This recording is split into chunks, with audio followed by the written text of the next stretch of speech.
To ask Scruff in the trader clinic of the Discord, and it's for Justin, so it's a little salute to you, kid. I was going to salute her, but I'm going to kick her in the ass because she's got me walking every day now. It's a good thing. Shit. You should have been better, bit fresh air. No, I wanted to go to McDonald's and you said no. So in we come. So if I come to ask Scruff, we'll see here. Quick question regarding the triggers we discussed earlier. And the RSI crossed the 50, the MACD is still up. Is it okay to use the RSI as a trigger? And the reason why I asked you to put the picture in the bulls and bears is so I can keep everything together and the others can see it as well, rather than come off the process. So we have a cross here, as you've quite rightly identified. If I just put that up, got a 50 line and you can see the cross coming in, but your MACD is going the opposite direction. But also look at the MACD. The MACD is bending over and it does have a general direction as up. So what's the criteria here? Well, this is why we use multiple sort of time frames to gain a direction.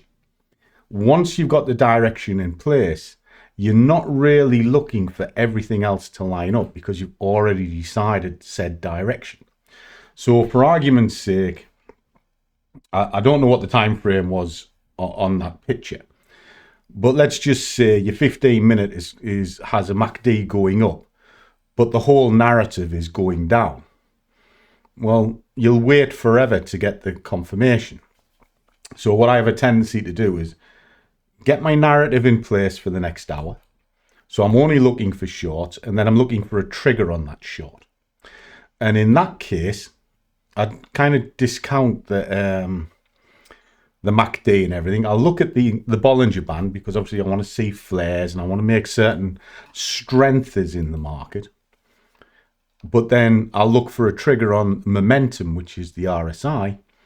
And if it crosses through the middle, fine.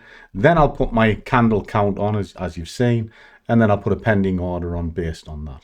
So I hope that kind of makes sense to you, kid. Again, as we go in the Zoom calls and the live sort of chats that we have, just bring it up and I'll pull a live chart up a little bit like this morning.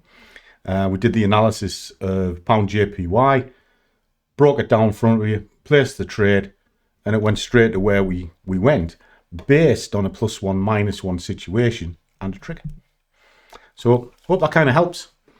Catch you soon.